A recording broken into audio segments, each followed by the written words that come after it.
and she's definitely not the same woman that's going to end this year.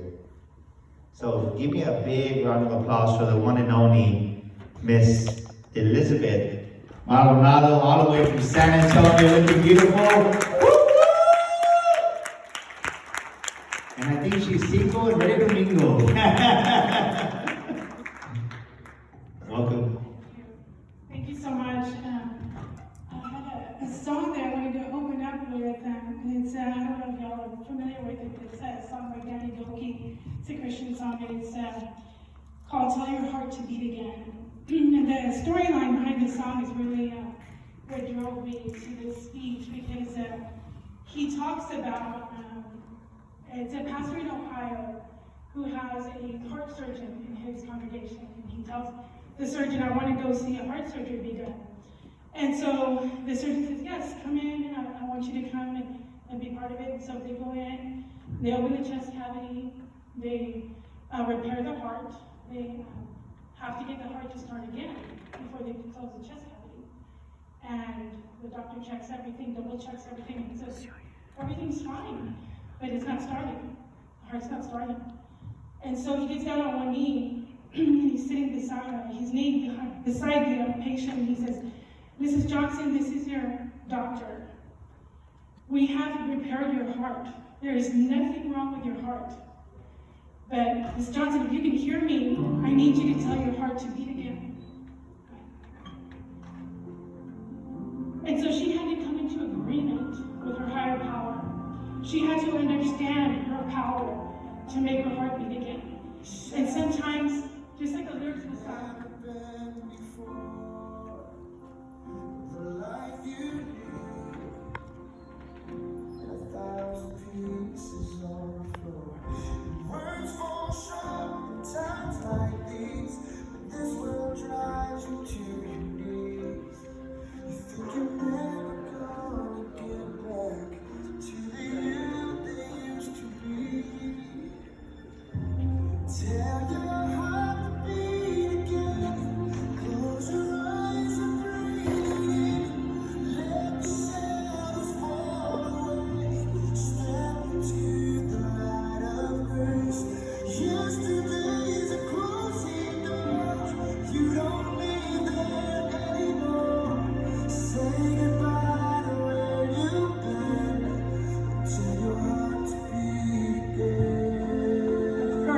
those lyrics just really resonate with me, because I had been through a very difficult time, and I had had a couple of things happen in my life back to back almost at the same time. And I lost that sense of hope. I lost that sense of faith. And, I got into this funk where I couldn't, see past where I was at. And that's why this song, the lyrics of the song really resonated with me. There's a scripture in Proverbs 4:23, and says, above all else, guard your heart, for it is the source of life. And when I think of my heart, not in a physical sense, but in a spiritual sense, that's where my dreams, my aspirations, things that I want to accomplish, that's where they lie. And that's something that is different for everyone. And it's felt deeply. That's something that connects to your soul. And so sometimes when things happen and we kind of get in that funk, we start to talk different. Out of abundance of the heart is where your speech comes from. So when you hear somebody speaking, you can tell what state of mind they're in or spiritually where they're at. And one of the biggest things I think that we need to do as Christians is to guard our gateways to our heart. And those are our ears, and those are our eyes. What are you surrounding yourself with? I know Maria talked about this a little while ago, about her circle of influence. And she had to change that. I did that too. I had to do some cleaning house. And that really makes a difference, because if you have naysayers around you and they're bringing you down and they're putting doubt in your head, then they're not serving you anymore. They're not helping you to move forward.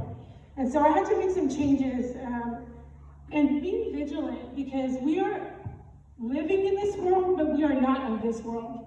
If you're here today, it's because you're a leader, because God chose you to do something bigger with your life. You're here for a purpose. You're here for a reason. And when we are given this gift, this assignment, this mission, then you're entrusted with a lot of different things, and you need to be careful and cognizant of what you have around you, and guard your gateway, your eyes, because that is what's going to drive you. If you are constantly listening to negative feedback, you're not going to have that positive impact that you need to move forward and to help other people move forward. So that was one of the things I really had to think about. And if you think about yourself in that way, you're consecrated. You've been set apart. You're not like everybody else. And sometimes it's hard. In this day and age that we live in now, you stick out like a sore thumb if you're doing the right thing. If you're doing the wrong thing, it's like, like the majority of the population, and that's the truth. And sometimes it feels funny. But you have to be strong, and you have to be in alignment with that higher power, just like the lady who had to tell her heart to beat again.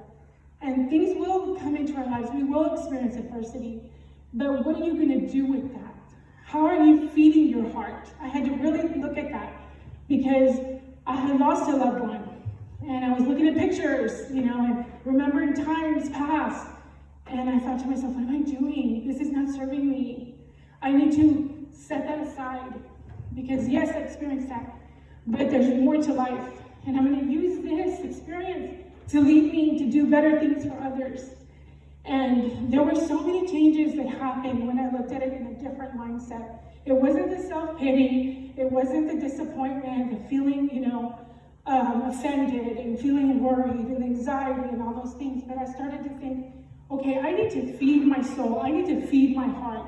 So I started to listen to music that was inspirational. I started to watch videos that were inspiring, things that made me feel better about myself, my situation, and what I could do in the future. There were so many songs out there like, Raise Your Hallelujah, I'm gonna see a victory. There's so many different ones that will inspire you. And there's a lot of motivational speakers on YouTube and things like that. And all of that helped me. And then I sought out help. I met Daniel in October, like he was saying, at Evolution Weekend. I know I met Michael there too. I never in my life thought I would write a book, but it happened, and they helped me to get there. And I'm so grateful, because that in itself was therapeutic for me, because I could tell my story not just verbally, but in writing. I mean, that could go all over the world, really. Amazon's everywhere. So when you share your story, you're sharing your testimony. And when you do that, you're glorifying God. And when you do that, you're helping others. So it is a threefold thing. There's a lot of self-satisfaction that comes with those types of things. I have been a teacher for over 21 years now. And I worked in special ed. I work with the emotionally disturbed and the learning disabled, people who have been diagnosed with either or both. And it is a hard job. The paperwork involved with that alone, the legalities that go with it, you spend prep time on those legal forms for hours. And sometimes you run what we call hard marathons. It's meeting after meeting after meeting. And it's a lot of formality.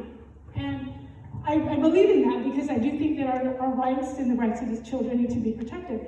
But I also felt like, okay, I'm lost in the bureaucracy of all of this. I've been doing it for 21 years, and I no longer felt the passion for what I did. I no longer felt like I was making the difference I wanted to make. And so I'd be sitting in this teacher's lounge and listening to all the complaints, of course, because the teachers tend to do that. And, listening to everybody. And I thought, what am I doing? I'm not making the impact I want. I'm not feeding my soul with the passion that I had when I first entered this career.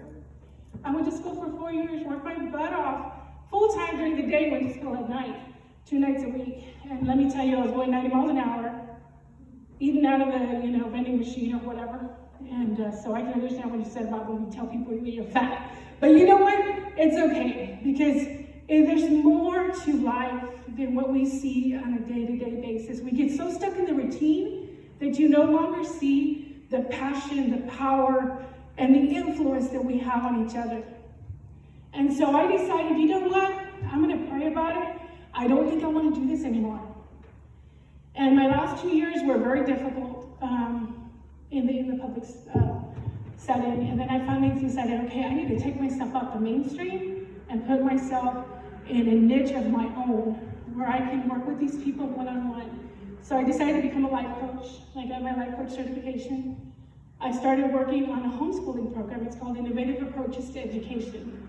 And so I have kids from all over that come see me, and they work with me one-on-one to earn their high school diploma. And these are kids who are at-risk youth, who are at risk of not graduating. They're 19, they have 2-3 credits, you wonder where they've been. And they're like, well, I just don't fit in. They just don't get me. I know what I want to do, but I don't know how to get there. And so, I would listen to them, and I really wanted to make that connection like we've been talking about all day. That personal connection, that relationship building goes a long way. I had parents come and sit and tell me some of the most intimate things about their family, and they're like, I'm telling you this because I don't know where to go from here. And so we did a lot of networking. We worked with counseling agencies, we worked with lawyers, doctors, things like that. But we worked together creating community. And that's what fed my soul. That's what fed my passion. That's what made me feel like me again.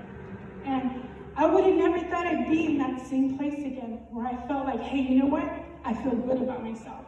And I feel good about myself because I'm empowered with my own sense of strength, my own sense of, I know how to do this. I've been doing it a long time, and I have the confidence to go on with it. And so, when I hear this song and I heard the lyrics, I thought, how many of us aren't in that same position where you want more for yourself, but you don't know how to go about getting that? And you had a passion for what you did at one time and you lose it. And you think, okay, well, what makes my heart beat? What makes me happy? What makes me feel fulfilled? And if I felt that way once, what do I have to do to go back and get that again? And maybe it's in a marriage, maybe it's in a relationship, maybe it's in your work, I just had to find another avenue to fill my need. And I was taking care of everybody else. Hey, my boss was happy with me. I got all the high maintenance type of parents. Ooh, here, to give them to Liz. She'll take care of them.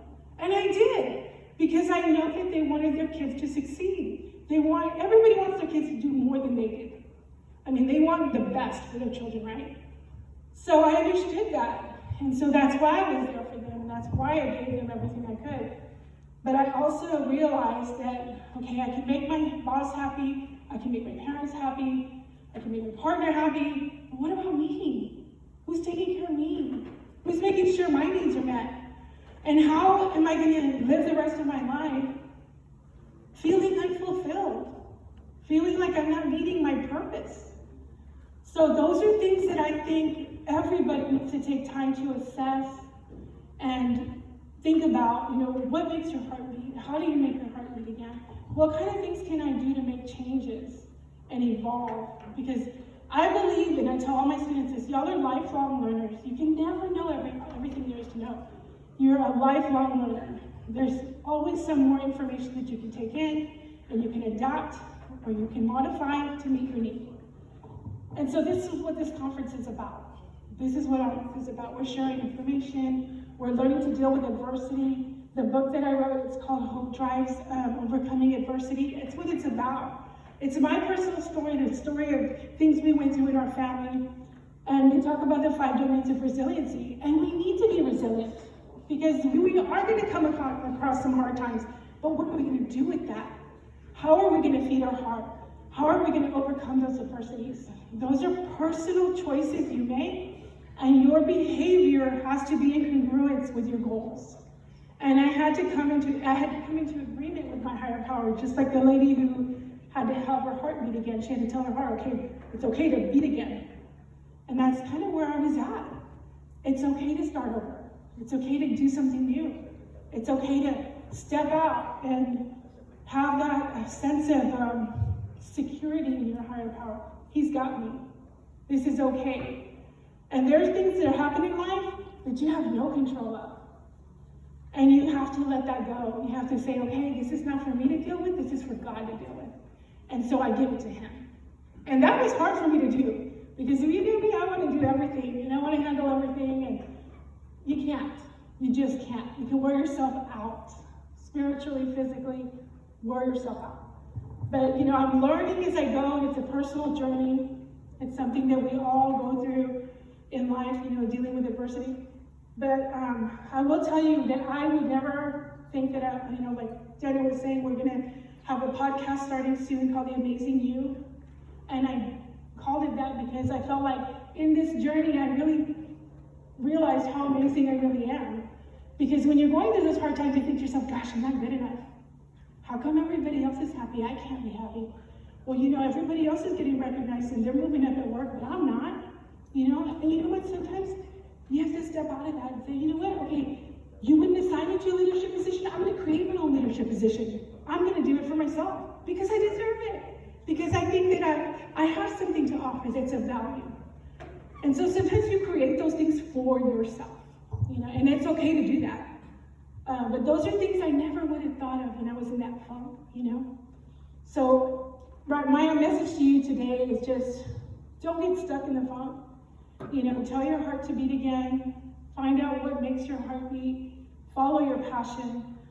Stand proud, because there's nothing that can stop you, really. You have everything in you that you need. It's refining your skill. And there's people out there to teach you. Books, videos, programs, it's out there. You do what you think is best for you and think of your own individuality and go with it.